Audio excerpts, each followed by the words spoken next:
Getting a SEGA Genesis hooked up to a modern TV isn't as simple as it sounds. Oh, stupid TV. Assuming your TV even has the right plugs, between lag, bad video quality, and weird artifacts, it's a minefield.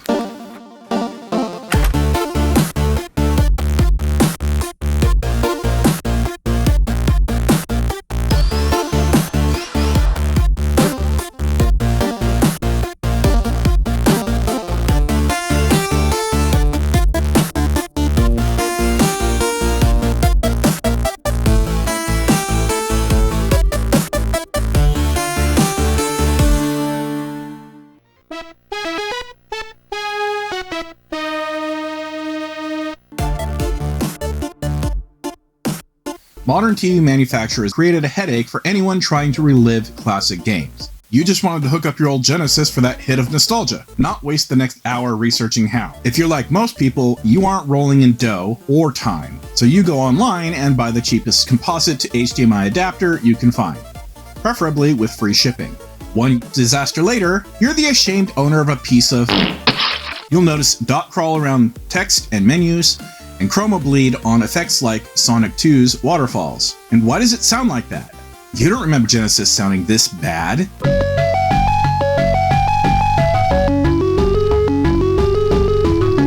Okay, fine. It sounds like crap, it looks like smeared crap, but how does it play? Like dog crap. That is input delay. Lag.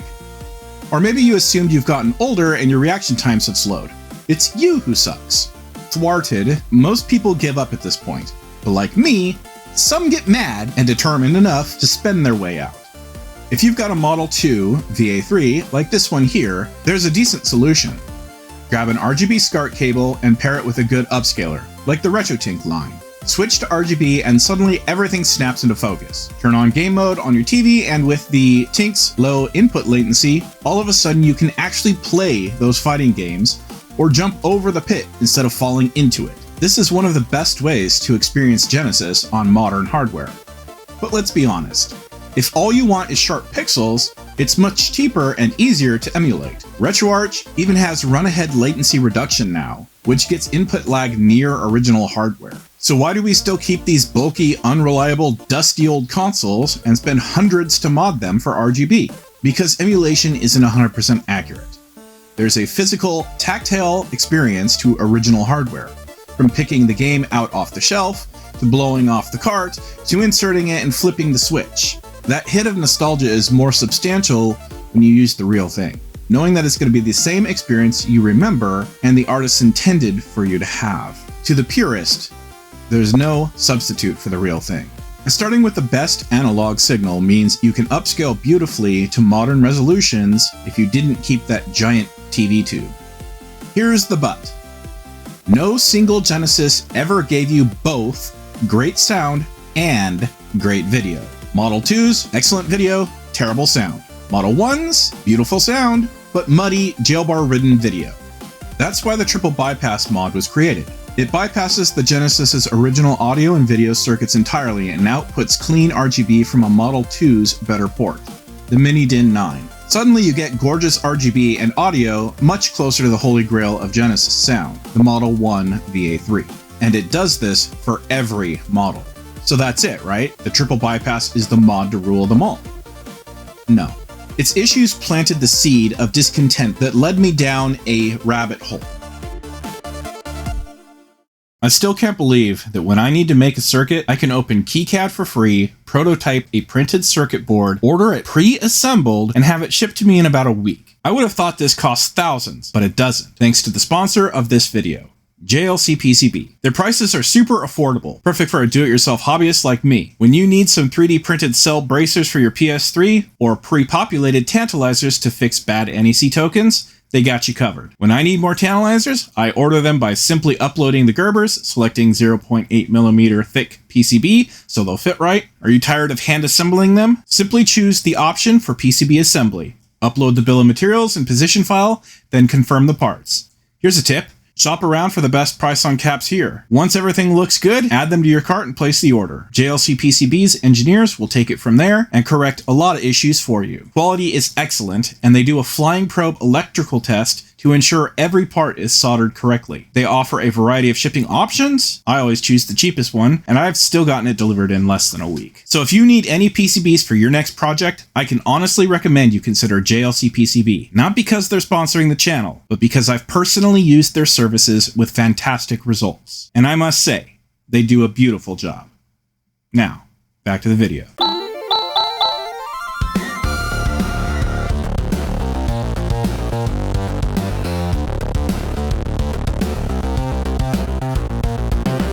In 1994, when Mom bought my sister and I a Sonic the Hedgehog 2 Genesis bundle, a Model 2, it was a big surprise. But we could only afford a few games, so she had a policy that we couldn't get a new game unless we beat the last one she bought us. In an era where arcade ports and bad games were common, not just terrible games, but those Mom didn't approve of, like Mortal Kombat, beating a game is a tall order. I'm not saying Sonic 2 is hard to beat. It's actually well balanced while posing a good challenge. But at that age, I was always moving too fast and would lose my rings to some random spike, fish, coconut-wielding mechanical monkey, fireball, or puff of steam. There's a flame guy up there? My sister was older and better at taking her time, so she would save her rings, be more careful, get extra lives along the way, and by the time she got to Death Egg, we had enough continues to make a real push. It wasn't like it is now, where you can create a save state or rewind time using emulation. You actually had to get good. You would get a little bit further each time until it was game over. If you kept at it, you'd eventually get good enough, or familiar enough with enemy locations and tactics to win. Then I heard about the level select cheat code from a friend at school. This actually inspired my very first piece of video game fan art. Check it out. Aww. Kitten Felix desecrating his childhood box art. How cute. That was freehand, by the way, not traced. My 9-year-old self couldn't spell to save my life, but despite the inaccuracy, I eventually figured out how to do it and memorized the code. I could finally skip ahead to practice without having to backtrack each time, but it felt like cheating, like I was subverting the system, doing something wrong. And perhaps it would have been had I told my mom I beat the game just so she would buy us another one. I would feel guilty too. Did it cross my mind? Cheat the game to cheat my mom? But we did beat the game legit, and it was a rewarding experience. These were the ethical dilemmas I remember wrestling with at a young age. Video games didn't just teach me problem solving, reading comprehension, and hand-eye coordination. It even presented me with ethical decisions. It didn't feel like learning, but I sure learned a lot. A few years ago, I went on an original hardware kick and decided to give my retro consoles a permanent place in my entertainment center. The idea being I could have them hooked up and ready to play anytime. That was harder and more expensive than I initially realized. I was determined, but when I went to hook up my old Genesis to a modern TV for that hit of nostalgia, I experienced the full gamut of pain that entails. It wasn't just upscaling and lag either. The Genesis has serious inherent flaws.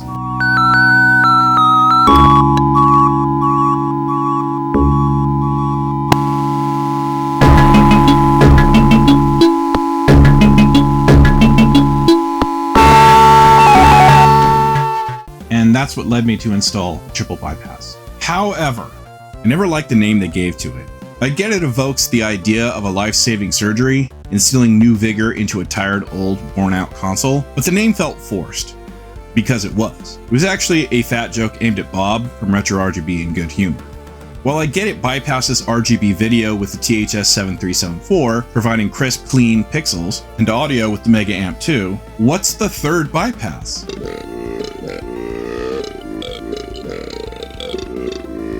Oh, that?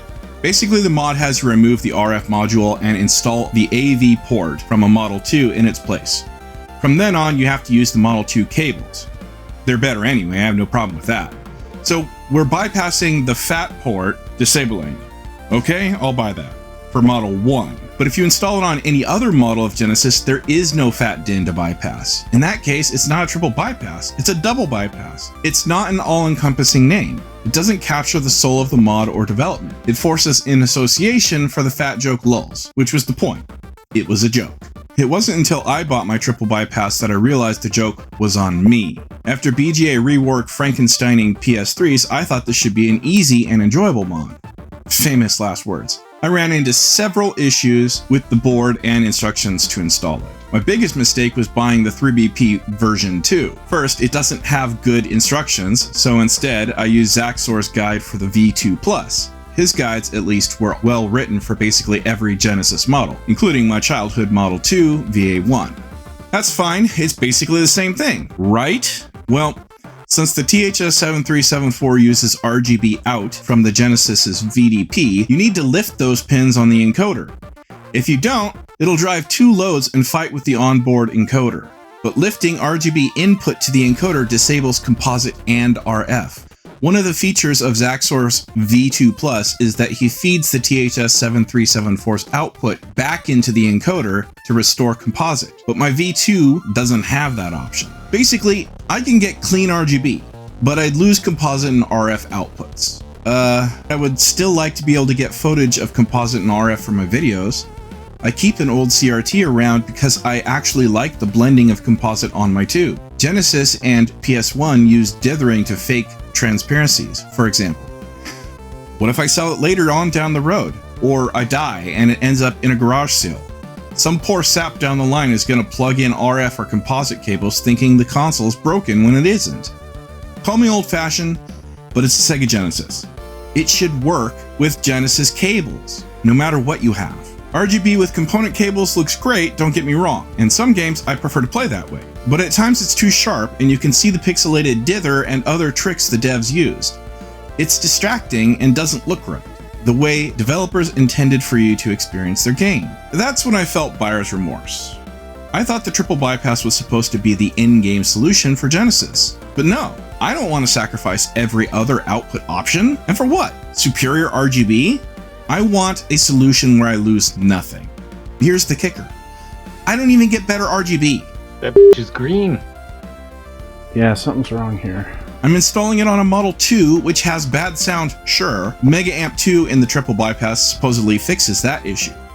But my model already has great RGB. It doesn't need the RGB bypass. The way around this is to not route RGB at all. Basically, I'm just installing the MegaAV 2 and leaving the original video circuit alone, which is fine to begin with. So not only is my install not a triple bypass, it's not even a double bypass. It's just a mono bypass. Whatever, fine. 3 fewer wires to solder, right? Nope. I get a picture, but it's too dark. That's because the THS7374 RGB amp is still in circuit. It needs to be removed or it interferes with the onboard encoder. At this point, I'm really not liking the V2 triple bypass and wish I'd have gotten Zaxor's V2 Plus with the composite restore, but whatever, at least I can get comparisons now. While recording video comparisons, I could hear the second major issue, or rather, the issue was what I couldn't hear. Looking at pin 6 on the DIN, you can see why. It's not connected at all. Apparently, none of the devs working on the triple bypass ever thought anyone would be stupid enough to install one of these and still use RF cables. Well, I guess I'm such a fool for wanting my Genesis to retain full functionality. I can't even call it a mono bypass. Sure, it bypasses the stereo audio, but doesn't restore mono for RF. And now I have to mix stereo left and right and manually route it back to the port. All that just so it can literally be called a mono bypass. See how the name is confusing? But yeah, that was the last straw for me. At this point, I was not going to accept any more compromises. I had to struggle to get this far, and I wanted sound in RF so my Genesis would not just have video, but sound from every output. Composite, RF, and RGB. As SEGA intended, thank you very much. And not just any sound, but improved sound from the MegaAV 2. So I started looking for ways to mix mono back in. I thought I might even make my own triple bypass version 2 fork that restores mono so there is at least one revision where you don't lose anything. I don't really know much about audio, so I asked ChatGPT how I could mix stereo down to mono, and it suggested I wire left and right channels with two 4.7K resistors. It produced something. Alright, so listen to this. It's just terrible sound. Does it work? Yeah. Does it work well? No. To be honest, I was in over my head and didn't really have any idea what I was doing. Enter RGBeter. He's an electrical engineering student in his senior year, so he actually brings some street cred to the table. Not to mention he's been tapped into the Sega community for a while now, and his understanding of the hardware is much better than mine, so I relied on his expertise quite a bit. We attempted routing stereo from the triple bypass back into Sega's onboard op-amp, which will mix mono properly. Not this hacked-together, hallucinated ChatGPT nonsense I was struggling with before. Even still, it took us a while to figure out how to do it. There's no sound. So yeah, I have audio doing that, but it was terrible. Yeah, I'm still getting that terrible audio buzz. Nope. Buzz. After several more failed attempts, this happened. Let this be it. Oh, baby. You didn't. No buzz? No buzz. Alright, that was it. Yeah, baby. Come on, now do I have audio? Oh, hell yeah. It only took 69,000 tries. Nice. After the mono restar, I started to wonder if we had to accept Genesis Composite. Each model has various implementations using several encoders, and quite frankly, Sega's Composite sucks. It can be much, much better. This idea began a several-day brainstorm dungeon crawl. We debated using Saturn cables and the Mini DIN 10 to support S-Video instead of Genesis cables, which don't. He started searching for a modern video encoder, and we initially had plans for 2 versions of a triple bypass version 3 with both, one using original cables and the other using Saturn cables for S-Video. But RGBeter realized it would break 32X support since it doesn't pass through S-Video. The 32X would have to be modded to support it, and from then on, it would only work with the Genesis that has been modded. If you put it on an unmodified Genesis, it wouldn't work at all and look broken. No, that's getting absurd. If Saturn cables add significant complexity to the mod for something Genesis never supported anyway, and it would break a Genesis peripheral, we should abandon that idea. So we decided to stick with Genesis 2 cables and the Mini DIN 9 to retain full compatibility with every peripheral. But we'd still have breakout pads for separate Chroma and Luma if someone wants to add S-Video later. We decided on the AD725, a modern composite video encoder that is still in production and easily sourced. RGBeter sketched out initial ideas for integrating it directly into the board, bypassing Sega's video chain entirely. A true video bypass, not just RGB bypass. This would require a complete redesign. We weren't just restoring composite like Zaxxor's triple bypass V2+. We would be building it from scratch. It was at this point the mod started to diverge from its triple bypass inspiration and became its own thing. We were still thinking of calling it something like the quadruple bypass, but we found out later that Zaxxor was already working on a 4BP, and our idea was significantly better. It needed its own name. Why? Not just because we'd give Composite the love it deserved, but because the stars aligned and fate sent the audio god force to join our party. 3-stage of amp chain, drew the map, tamed the clip and highs, killed the low end slap, mono some clean stereo spread wide, mega brought the tone alive. Around this time, Villihed suggested I join a private server where it has continued development. In case you don't know, they're kind of a big deal in the Genesis modding community.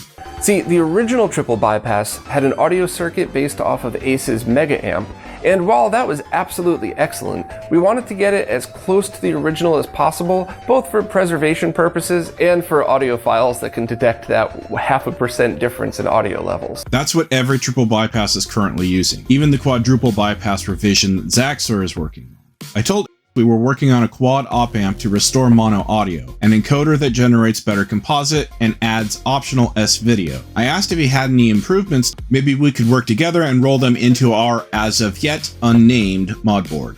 That's when he dropped the bombshell. Apparently he's not just been sitting idly by, content that Sega's audio was fixed by the triple bypass. No. He's been privately developing its successor. This design basically copies what Sega did on the VA3, but implements it properly so it would work for every other model of Genesis. Villihed had already done extensive testing, and it was like 90% complete. I couldn't believe my luck. The timing was perfect. I asked if he would be interested in incorporating it in our project, and he agreed. I invited him over to my Discord, where we continued development under a single umbrella. The four of us straight up formed Voltron.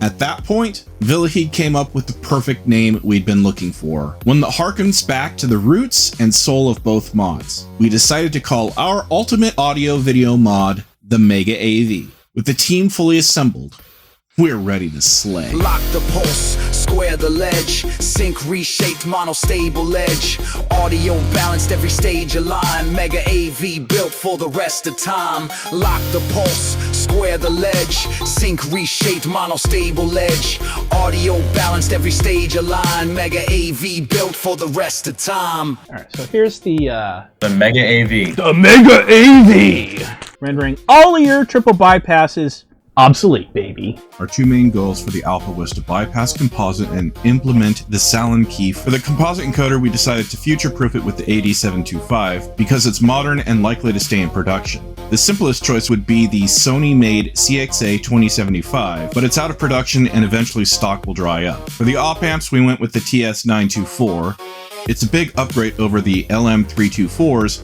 SEGA used. But at this point, it was still just a modified MegaAmp 2, adding in mono, and a Salin key to cut off high-frequency noise. There was still lots of room for improvement, but before we could make any progress, we needed hardware in hand, and then decide on the final pull-down resistor values later. We needed to test them for all Genesis variants.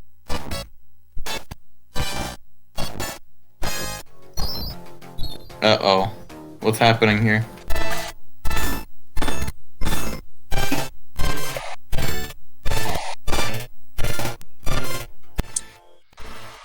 Yeah, so that's what's with our audio. Now, can you probe pin 12 of that same chip? Why is pin 12 doing that?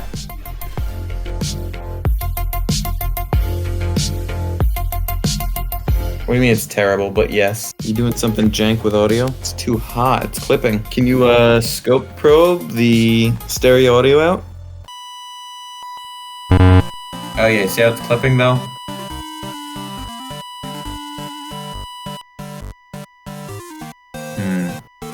How does it look going as the input? Like, I'm wondering what the output of the second order low pass filter looks like.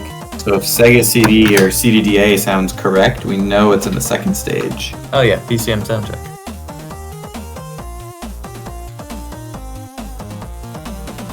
Oh, but did you see left is squashed? It has no bottom side. So the voltage follower was really messing it up because it was amplifying any swing in it, so it was just up, down, up, down, up, down. So we bypassed that now. When you're doing VRF, you should not have it go through an op-amp, at least not the same op-amp as everything else. Okay, what's the VRF? Because that looks like it's too positive. What is VRF? Yeah, there you go. It's too high.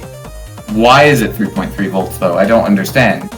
As you can see, we were having trouble with audio. As the saying goes, no plan survives contact with the enemy, in this case, Murphy.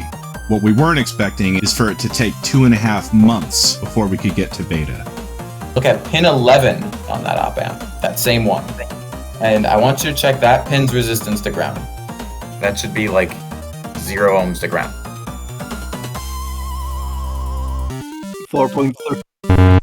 Nah, that's floating. It's floating. Bodge that to ground. I noticed that when I was looking at the board layout, the faintest rat line between pin 11 and ground. Yep. No, the voltage follower should not be there at all. Well, the voltage follower may not be much of an issue, but you were kind of doing like a phantom ground. Yeah. It was powering So up on something. And op amps are differential, so because it was floating and picking up its own thing, it was feeding back into itself in a weird way. Rise from your grave.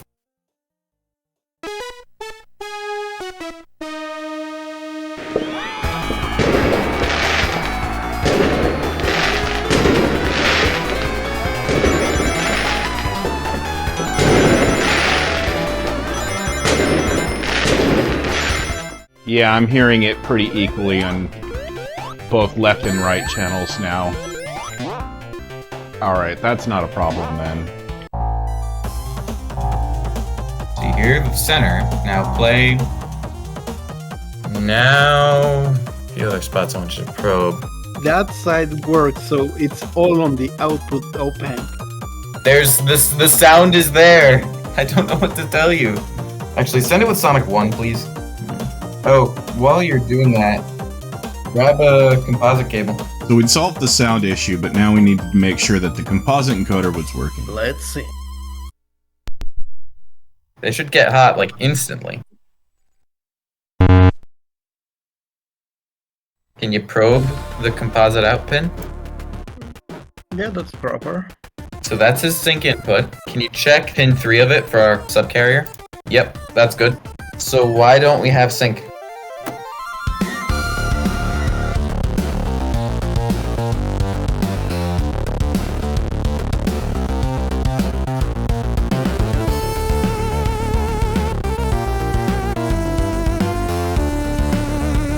So RGBeter wanted me to try wiring directly the RGB. Removing these 3 caps, I believe is what he wanted. I'm gonna find where it was. Go between here to there. Remove those and those.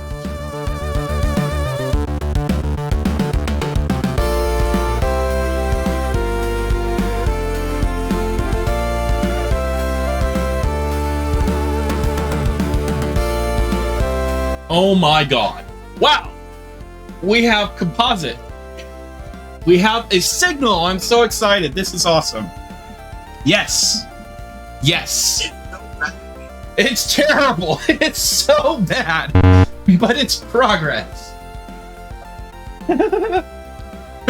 So blue is green, green is blue, and at least red is red. Oh yeah. Can you hear that? Oh dear God, it's terrible.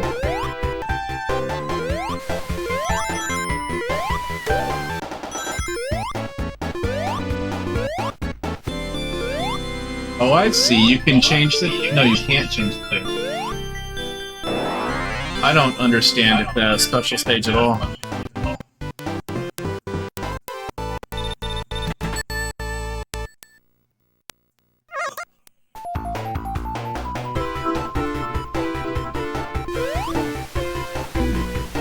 Yeah.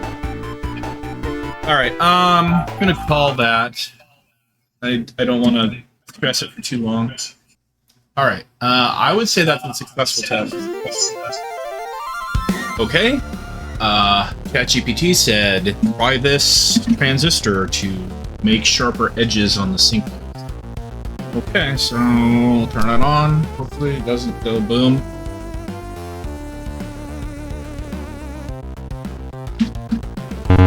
Red is green, blue is red, and green is blue. I don't think that's right. Oh yeah, that looks great.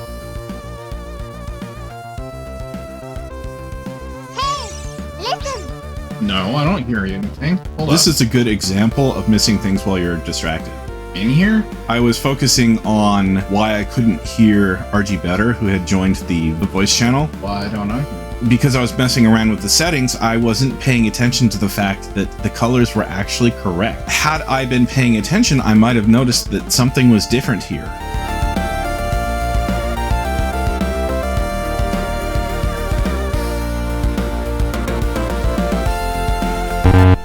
There you go. Wait, now I've got RGB. It's all wrong. Why is it doing that? Maybe I shouldn't do this live, but take red off and put it on green. Now red is blue. So what if I take red and move it to blue? Well, at least that's correct. I don't like it, but at least I'm getting the right colors now. Why is blue magenta though? It's the wrong. It's not blue. Mixed wrong. Oh God.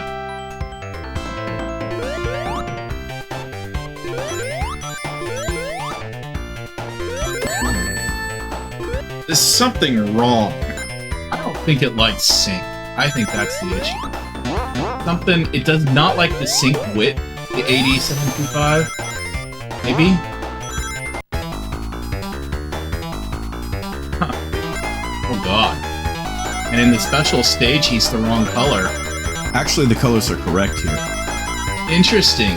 It's because I swapped the colors that they look incorrect right now. This is interesting. This is actually a big clue as to what's going on. Yeah, this is all wrong. It's gotta be sync. It must be it does not like sync. I switched the pins around until they matched the colors. Uh-oh.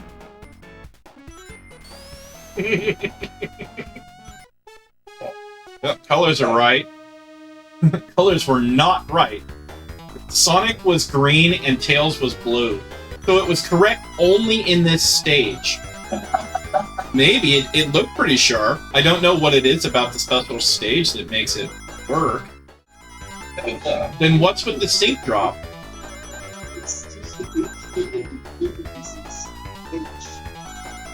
Oh, that might be why. I saw when I switched over from 320 to 256, I got different behavior in the 240p touch suite. Like the colors were right, and it looked sharper. Huh. Well, what does that tell us?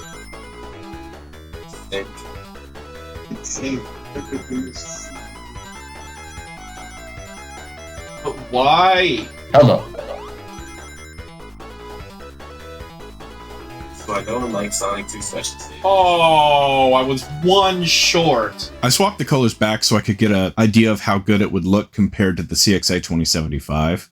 This is the first time I've seen the AD725 not look like trash. Well, he tested it on his in 256 mode on the whatchamacallit. Yeah, see, look, this is all wrong. The white's all wrong. And we're back to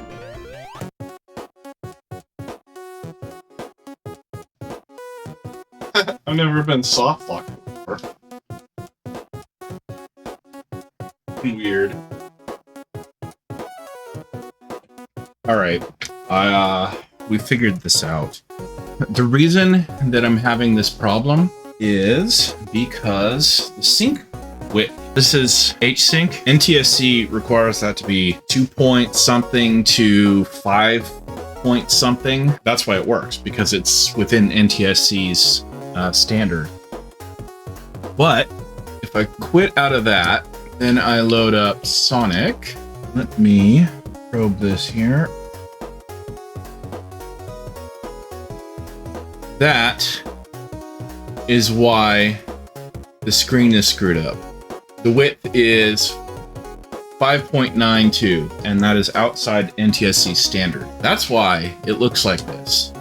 So I'm just gonna go play to a special stage. So right now in 320p, it is just outside the NTSC standard, which is why the AD725 chokes on it. Does not like it at all. Okay, so it switches over the resolution, and now it looks fine. Well, why does it look fine? So let's go back to the scope and let's probe sync again. And there it is. Now sync is back within range.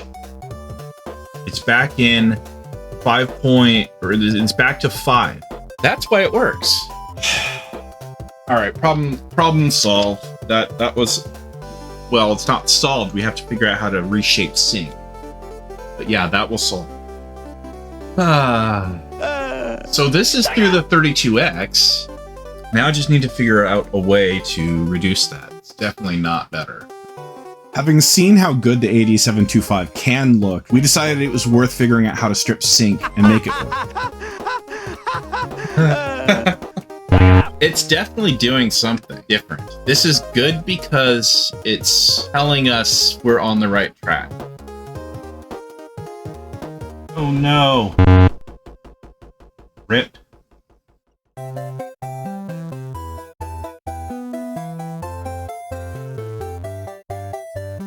What's happening is I'm ruining a $20 part. Look at how much casing I had to drill through just to get to it. It's deep.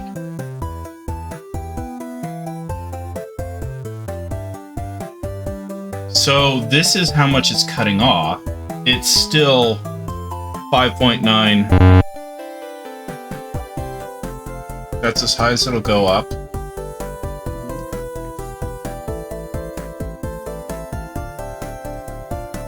Starts getting crazy there. I give up. See if I can do this. Alright, let's see what happens. Oh my god. Did it work? Yes. Sort of. Yeah, it looks to be much shorter. Why is it aligned with the rising edge? Maybe because it triggers on the rising edge? It's supposed to trigger on the falling edge, but let's see if I've got the right width here. This is encouraging. I am seeing what I'm supposed to see here. 4.6 microseconds. Holy shit, math works. Oh my god. 5.9 microseconds and 4.56. We got the right timing, so it works. The monostable multi-vibrator works. Yeah, but it needs to be aligned with the vertical pulse. The original here. I have an idea. This is a crazy idea.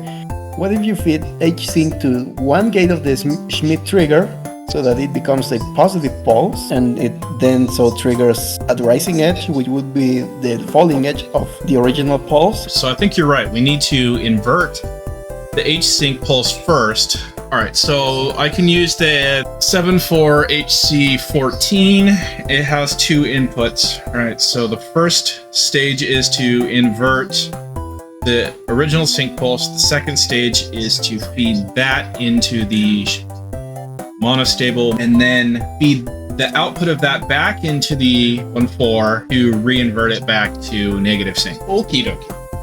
Let's try that. That is what I want. That is a 5.8 microsecond sync pulse being dropped to 4.6. This does annoy me a little bit. There's a bit of a delay from the start. It's a very small delay. Okay, so now I just plug it in and see what... We should be seeing something on the screen. This was the moment of truth. Oh my god. Are we getting the right colors out of a AD725? Oh my god. Done it. Oh boy. Do we think that the losing sync because it was too bright was just the thing? I think that this solves everything.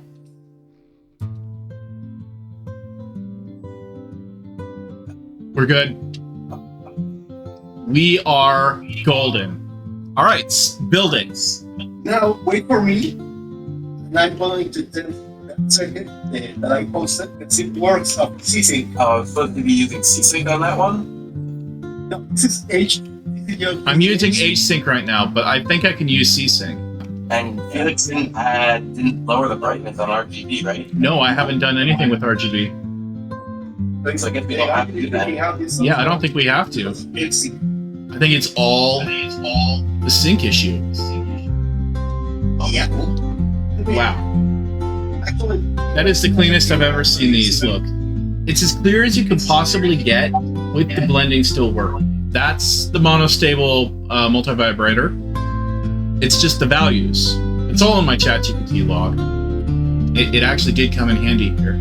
For me personally, this was the most satisfying part of the entire build. It was just 2.5 months of straight up failure and not being able to figure out the sync issue. I had to dig through a lot of information to figure out how to reshape sync before I stumbled across that monostable multi-vibrator in a YouTube video. And implementing it wasn't that easy, but with a lot of help and even ChatGPT help, we were able to get that part done.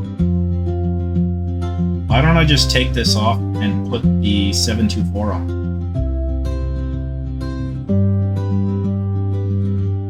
It's beautiful. Like this.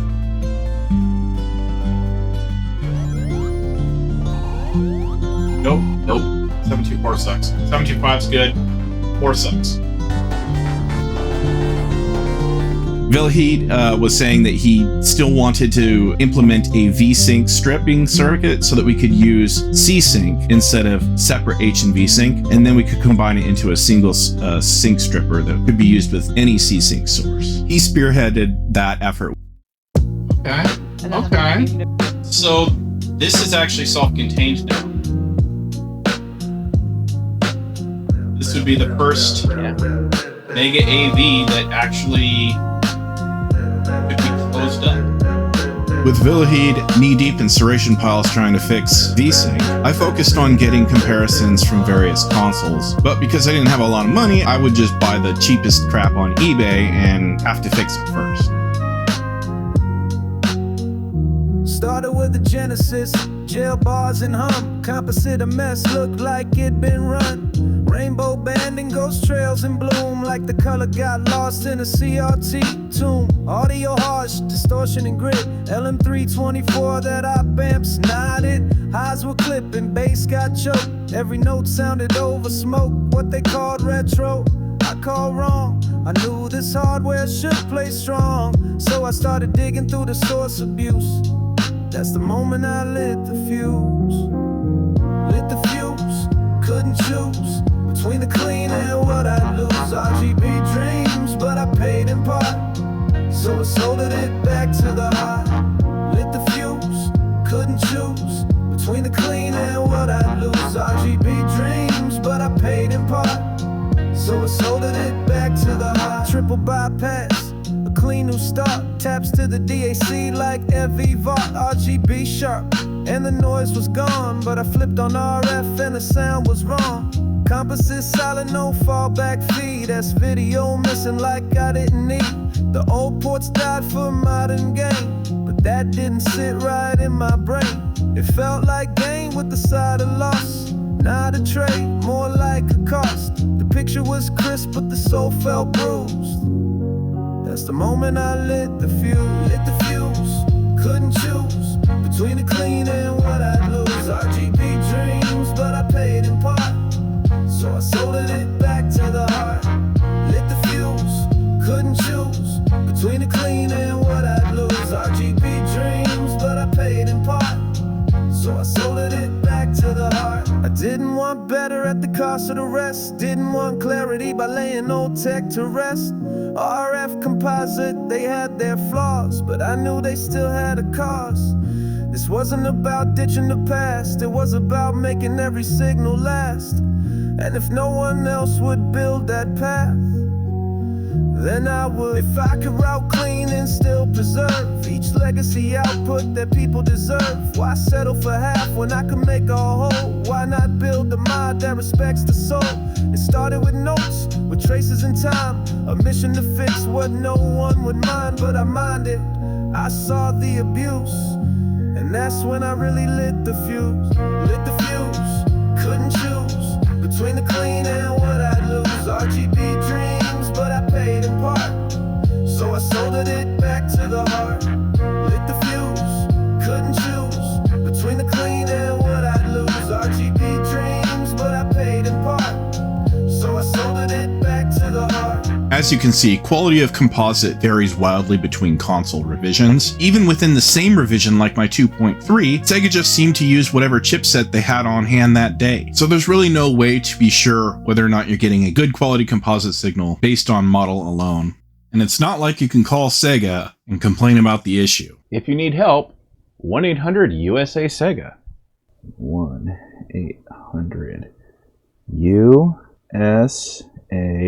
SEGA.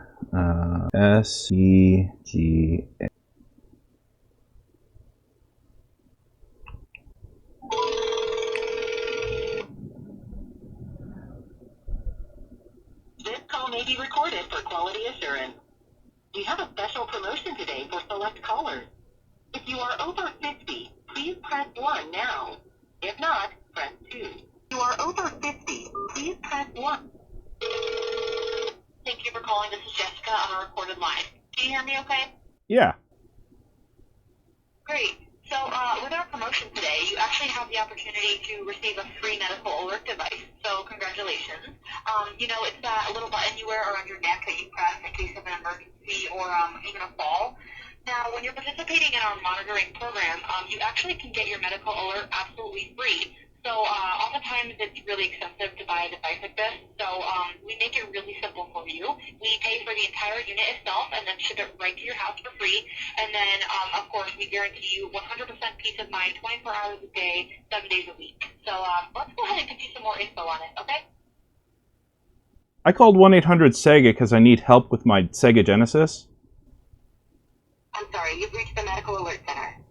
Unfortunately, we're unable to assist you any further, but just for calling in today, you have the opportunity to receive a special gift. So just please stay on the line while I transfer your call. She hung up on me. So obviously it's some sort of scam.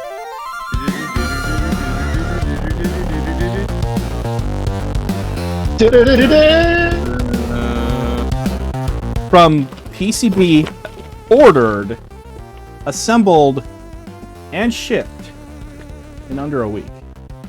You can't trust Sega's Composite and just restore it like Daxor's V2 plus triple bypass or upcoming quadruple bypass. That's what we set out to do. Bypass it entirely to ensure that you're getting great Composite on all console revisions. Okay, that's simple. What have you done to this VA7?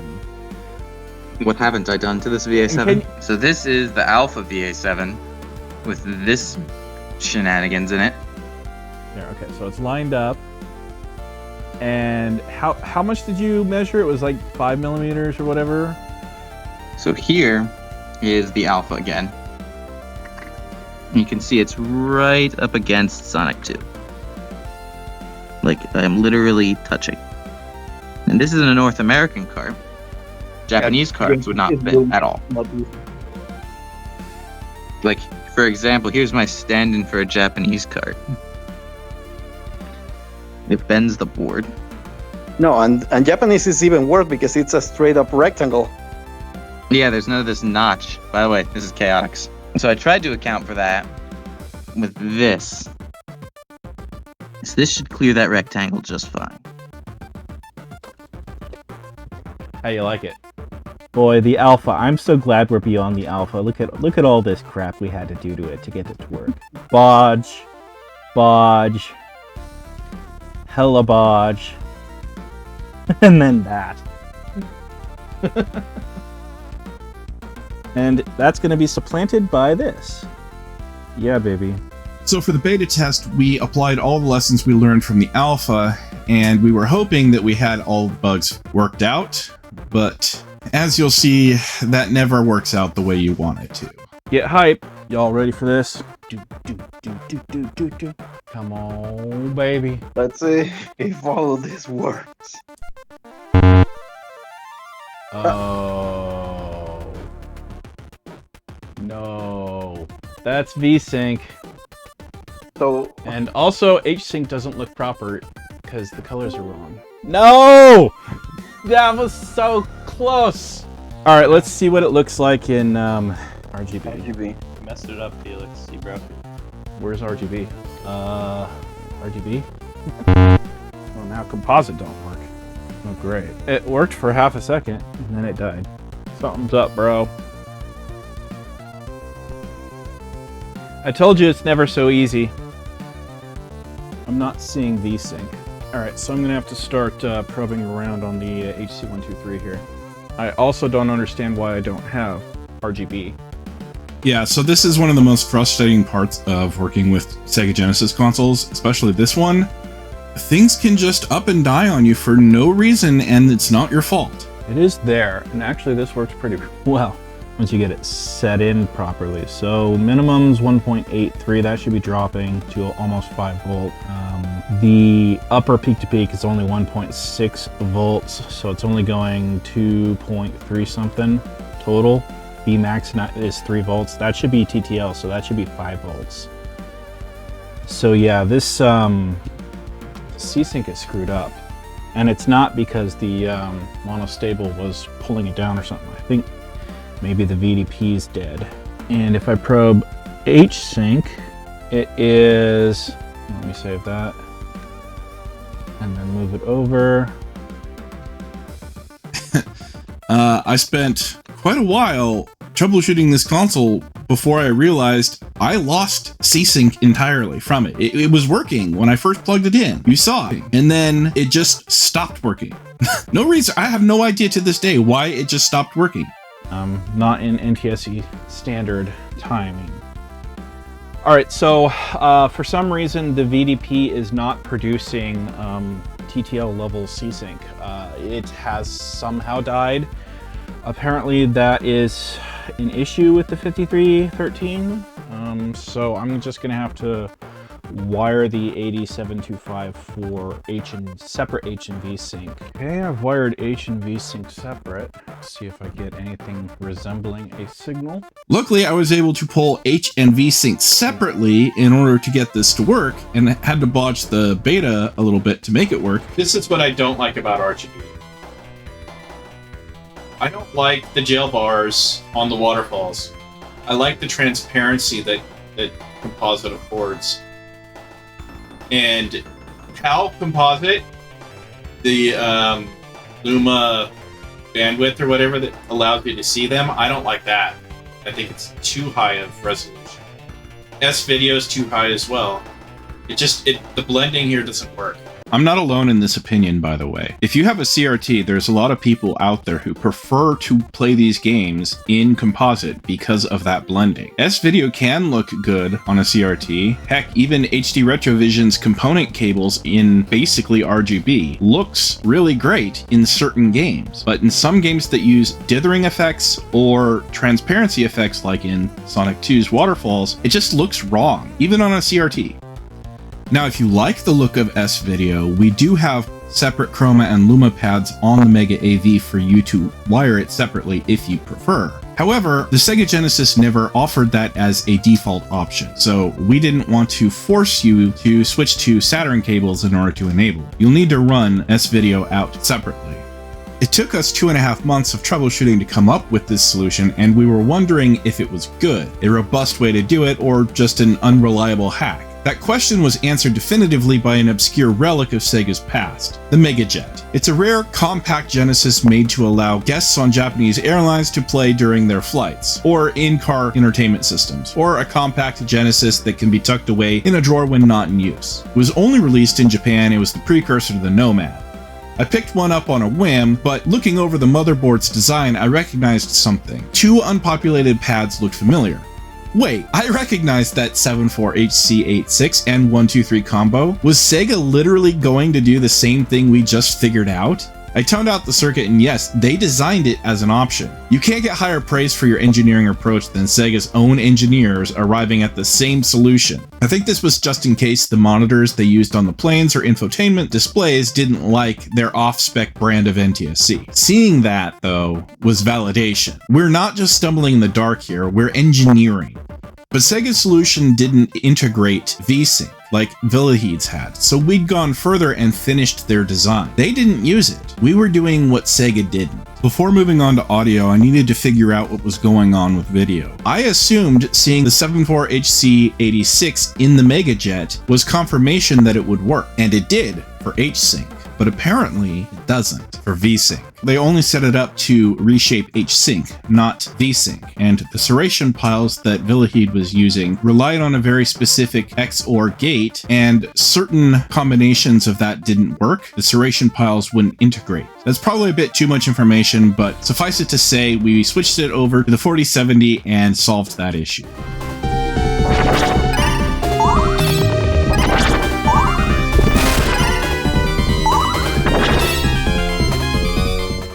With the Mega Video portion finally finished, we were ready to move on to the Mega Audio. We needed to dial in PSG for every chipset revision, double check 32X and Sega CD is within line. Speaking of Sega 32X, there's actually an issue here in that there's an MD4 year for the Sega CD, and we were able to run that, but in order to simulate 32X without the MD4 year sweeps on 32X, I swapped the wires going from CD to 32X. That way when I run the Sega CD version, it's going through the 32X's signal path on the MegaAV. It's kind of a hacky workaround, and I wish there was an MD Fourier for Sega CD plus 32X, so you could have the entire tower of power checked audio-wise, but apparently this hasn't been added yet. So please, somebody in the community, if you know how to do 32X assembly or whatever it is, could you maybe port MD Fourier sweeps to the 240p test suite? Another issue we ran into are Artemio's test recordings for the Model 1 VA3, which is the gold standard. His recordings were apparently quite bad. So RGBeter made a better recording, and we've been using that as a baseline for comparisons. Once we had that, things actually went fairly quickly. It was just a matter of installing the MegaAV in the chipsets you'll find in every variation of SEGA Genesis. For PSG audio, through lots of tuning in MD Fourier, we found that PSG pull-down resistors need to be different for consoles containing 5313 or 5360, 5786, and 5960. These are the consoles that have those chipsets. On the back of the MegaAV, there are instructions based on which model you have, which PSG jumpers you need to short. The silk screening says A, B, C, D because this is easier for people to understand than writing out the actual chip numbers. The triple bypass did this, and I think that was a good idea. Above that, you have the FM audio settings. There are two selections, 1 and 2. One for 10x gain and one for 1x gain. It was originally believed that GoAx needed a different setting for FM gain, but thanks to pinouts and schematics provided by Genesis Does on console mods, we found that Sega was limiting power to them. Villihed wondered what would happen if we ran them at full power. They measured the same. This allows us to reduce the number of FM jumpers from 3 to 2. So now this is actually easier. Just follow the line and bridge these pads. This is MegaAV. What do you make of this blue line? Is that okay? It feels like it could be. No. Stop it. Feels like it could be like half a decibel up. I mean, you go try it. Go replace it by 2.8 or something. Which I would like it. I want to see it at 3.4. And if that looks better, what's the difference? We just change a value in the schematic. Have fun. That's not too bad. I don't mind. 2.8. To bring it up, yeah, 2.8. No. We're at least in line with 3VP, if not a little better. Good. Let's make it perfect. I am a perfectionist. This is what you want from a mod like this, though. You want perfectionists. I don't mind 0402, actually. It's not that bad.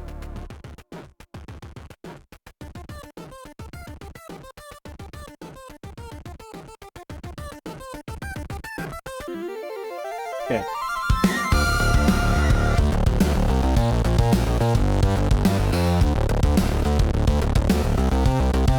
Oh, baby.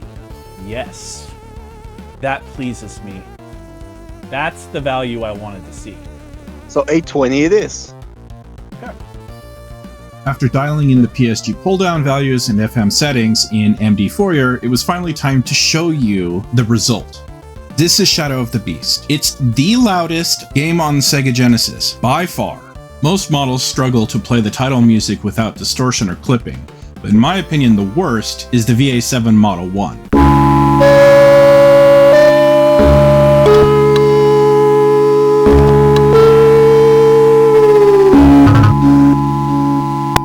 It's absolutely terrible. Now here's the best sounding Sega Genesis, the Model 1 VA3.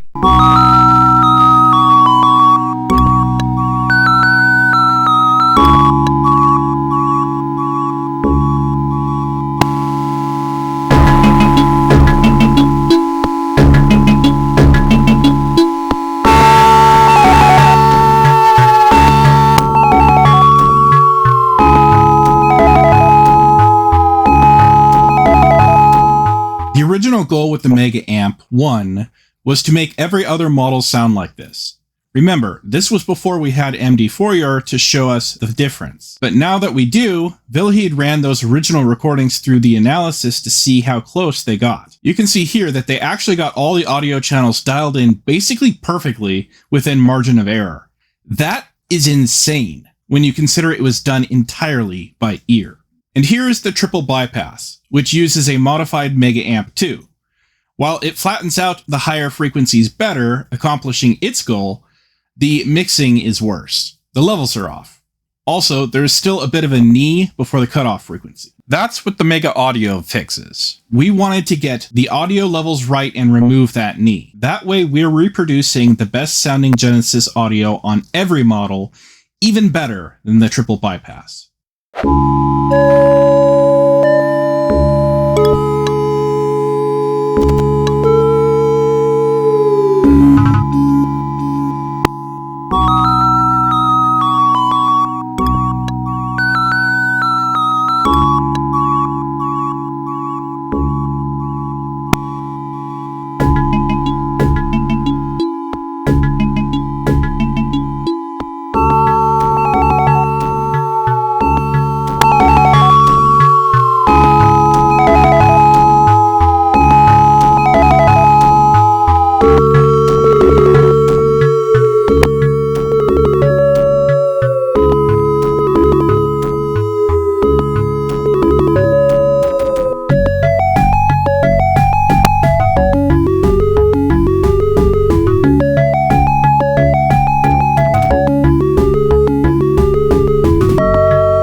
When I started out, I was just going to mix mono back into the triple bypass and submit that as a merge request. But as the project grew and we saw its potential, I realized we had grown beyond that. It wasn't a derivative work anymore. MegaAV came into its own.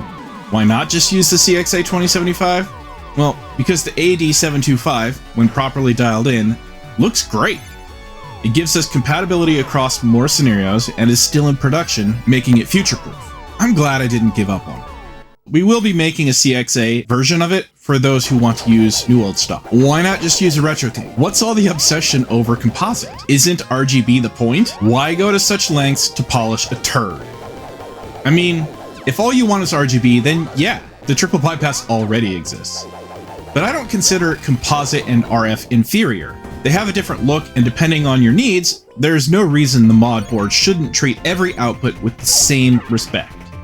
Not only are you getting the cleanest video possible from whatever cables you have, but you also get better sound from the Mega Audio. MegaAV truly bypasses the entire AV circuit. No one has ever seen or heard Genesis better than this. This wasn't just about fixing Sega's mistakes, it was about building something worthy of Sega fans. Something Sega should have done themselves, but never did. Something that'll keep these consoles alive for decades to come. We had to earn each step forward in this project. There was a time I wished we'd known Sega already solved what we spent 2.5 months to arrive at. But now I see it differently. We took the same engineering trail and experienced the same pains they must have felt along the way. Unlike John Hammond, we didn't just copy what others had done. We earned that knowledge for ourselves. You read what others had done, and you took the next step. You didn't earn the knowledge for yourselves, so you don't take any responsibility for it. Had we recklessly copied Sega's approach, we wouldn't understand so intimately how the circuit works and what doesn't. It would have cheapened the lesson and made the win less satisfying. Had RGBeter not calculated the transfer function? Had we not spent our own money buying a bunch of different Genesis model revisions to actually test the right pull-down resistance for every chipset variant? Perhaps we wouldn't have gotten here. Because we earned that knowledge for ourselves, we can rest assured our solution isn't just a mod, it's engineering class. This wasn't just thrown together. We used high-quality, low-tolerance components. We weren't messing around. We set this thing up for the future, avoiding out-of-production parts. We weren't cheaping out. We spared no expense. And with that, I officially released the beta open source to the community. The link to GitHub is in the description where you'll find everything you need to make your own. What's left? We designed it with a ZIF connector for flex cables, but haven't designed them yet. The idea is you would be able to buy the flex for your model revision, and it should make soldering to the points on the motherboard easier. We focused on the main board and figured that could be left to the community. Also, there needs to be installation instructions, documentation created. Zaxxer's installation documentation for the triple bypass is a good starting point, but MegaAV requires a bit extra. That can be finished later. So while the main board is pretty much done, it's still a beta and needs to be further refined by the community. We're not done. We have plans to integrate the MegaAV into the Neptune project and take the opportunity to fix some of the issues with its design. RGBeter is taking the lead on that, but I hope to help. I'm also interested to see what other consoles might benefit from a similar approach. And yes, I still have some secret projects up my sleeve. Lastly, because this project ended up being quite expensive and took 7 months to complete, I've decided to open up memberships on my channel. Everyone, even at the lowest tier, gets access to my Discord. I'm still pretty new at it. Let me know in the comments what kind of member-only perks you'd like to see, what kinds of exclusive videos and streams you might want to be a part of, or if you have any other ideas that might make this channel more engaging for fans. Otherwise, if you feel I've earned it, consider recharging my wallet with a super thanks. I will be eternally grateful. Of course, you can always like, comment, and subscribe for free, but no matter how you choose to show your support for the channel, I'm grateful. Thanks to everyone in the SEGA community that has contributed over the years. Your collective knowledge has made this possible. Special thanks to the MegaAV dev team. RGBeter, Villihed, your expertise put me to shame and inspired me to get better. When I started this project, I didn't want to accept any compromises, but I was technically outmatched. Thanks to them, I am very proud to say the MegaAV is the endgame I was looking for. What the triple bypass started, but didn't finish. SEGA either. We did what they didn't, and I'm honored to have been a part of it.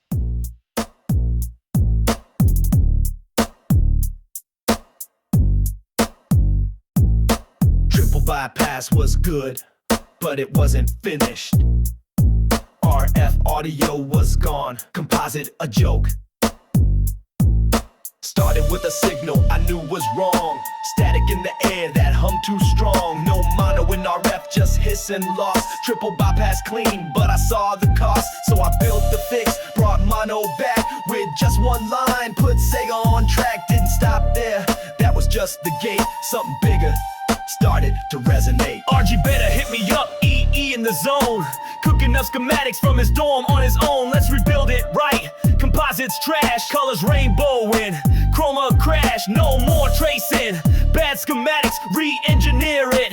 Make it static, drop the AD725 in the core. And the picture, man, it started to roar. 1645s, puking unicorn rainbows. Ours lit the screen with CRT glow. Scrolling stable, no bleed in the scene. It was finally the image the Genesis needs. Hey, this wasn't a mod, it was a reimagining. Every flaw exposed, video output restored. And then, the audio god stepped in. My main man Ed joined the crew. Brought the mega audio, just doing what he do. Stereo deep and mono right. Clarity cut through CD tight. No buzz, no pop, no weak mix down. FM hits hard, usurp the crown. We tuned the game, 32X in place. Shot to the moon, kept going deep space. I had the vision, lit the fuse, but alone, that's a battle I'd lose. RGBeter routes ready for a premiere. Villihed dialed in, MD4 ear. Mod board fits, slim exact. No jumpers, no hacks, no bodge sack tapped. RGB, RF, composite 2. All clean, all ready, all brand new. This is how we fix it, not a clone, not a patch. We rebuilt the signal, matched it to the task. From mono restore to composite flame. Every part custom, no shame in the game. I told MegaAV, not just a modest got grit. It's SEGA perfected, it's legit, it's the past corrected. The noise erased, a new foundation soldered in place. We didn't tweak it, we redesigned it. No more compromises, no more static. MegaAV, retro reborn.